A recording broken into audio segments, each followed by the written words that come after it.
So, ito pala mga idol yung kumpletong materyales para doon sa casement door na 45 series na symbol natin mga idol. So, ito yung panel frame mga idol. Ito naman yung perimeter frame niya.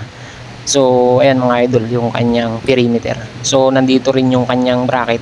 So, ito yung bracket ng perimeter natin. So, medyo maliit. Ito naman yung bracket ng panel frame natin mga idol. So, nandito rin yung lever handle natin mga idol. So, isang set na yan mga idol. Kompleto na yan. Ito naman yung hinges mga idol, tsaka yung mga support bracket natin, yung steel bracket natin mga idol. So ayun mga idol, putulin na natin to. So isang pintuan lang naman to, kaya mabilis lang. So maraming nagre-request nito mga idol para kung paano daw assemblein yung 45 series na casement door mga idol. So ito yung puncher niya mga idol. So unahin natin yung perimeter mga idol. So yung less pala natin dito mga idol, yung panel para pumasok doon sa perimeter mga idol is 178 mga idol. So 178 yung less natin dyan para pumasok doon sa panel. Swabing swab yan mga idol. So ito yung kanyang corner stake. So dito tayo sa perimeter mga idol. So ganyan lang yung pagkakabit niyan mga idol. So kapag ako nagkakabit niyan mga idol, kailangan yung higpitan ng tornilyo mga idol is doon yung ilagay sa height para hindi kayo mahirapan kapag naka-install na yung ating panel mga idol. So ito naman yung support, yung steel bracket na support para doon sa mga corner dahil nga medyo malalapad yung aluminum niya mga idol. So kailangan may support na steel bracket yan para hindi lumilihis yung kanyang corner mga idol. So magkatagpo pa rin yan. So ayan yung itsura niya mga idol kapag meron na siyang bracket. So ito naman yung paglalagay ng rubber mga idol. So ang rubber naman yan mga idol is madali lang ilagay yan. Kahit naka-assemble na yung kanyang panel, kahit huli nyo na ilagay yung kanyang rubber. So dito naman tayo sa kanyang panel frame mga idol. So same procedure lang mga idol, babaguhin nyo lang yung adjustment ng puncher para doon sa panel at saka doon sa perimeter mga idol. So magkalayo kasi yan dahil magkaiba ng bracket yan mga idol. So sa panel frame naman mga idol, so same procedure lang din, sa height din ako naglalagay ng higpitan ng tornilyo niyan para mas madali siyang i-adjust kapag naka-install na. So yung steel bracket niyan mga idol, so dalawang corner yung nilalagyan natin diyan, isa sa baba at saka isa doon sa taas para dahil nga sa lapad ng aluminum mga idol para hindi lumilihis yung mga dugtungan niya mga idol. So para pit na pit yung kanyang corner.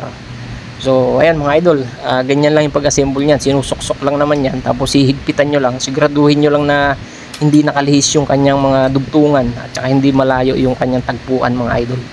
So sa hinges naman mga idol is mayroon namang sariling design nito para sa hinges.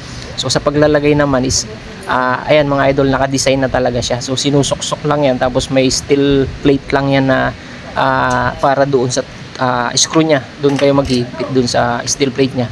So importante yung steel plate niya na yan dahil dyan kayo maghihigpit. So hindi pwedeng mawala yan mga idol. So yan yung magiging lock niya para humigpit yung hinges mga idol. So minsan kapag kinakabit namin yan, so minsan nagbabawas pa kami sa rubber. So kinakat namin ng kaunti yan para lumapat talaga ng gusto yung hinges mga idol.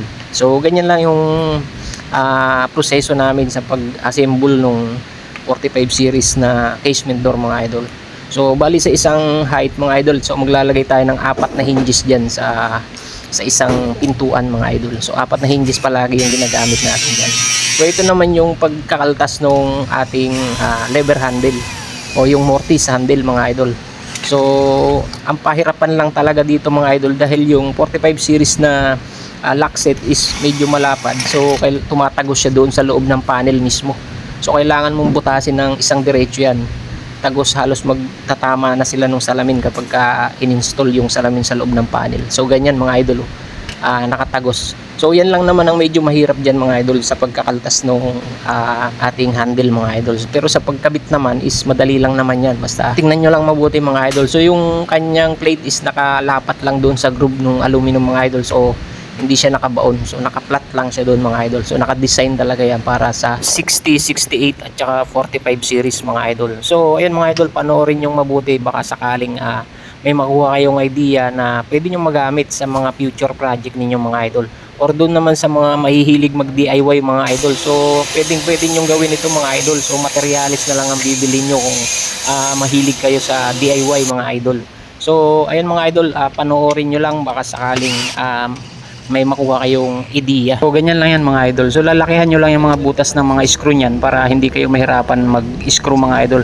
So para kapag nilaro nyo yung handle is madali lang siya i-screw. So sa pagkakabit naman ng hinges dito sa perimeter mga idol is ganyan lang din ang proseso mga idol. So may steel plate lang din yan. Doon nyo lang din itutornilyo sa steel plate yan mga idol. So kapag mag-install na kayo mga idol at naikabit nyo na yan, so pwede nyo nang itornilyo ng fix yung dalawang butas. So eto na mga idol, natapos na natin yan. So 178 yung ginawa nating less dyan mga idol. So nag-ooperate naman siya ng maayos. Yun, maraming salamat do sa mga nagre-request mga idol. So nagawa natin ito ng full video mga idol. So medyo matagal tayo hindi nakapag-upload mga idol.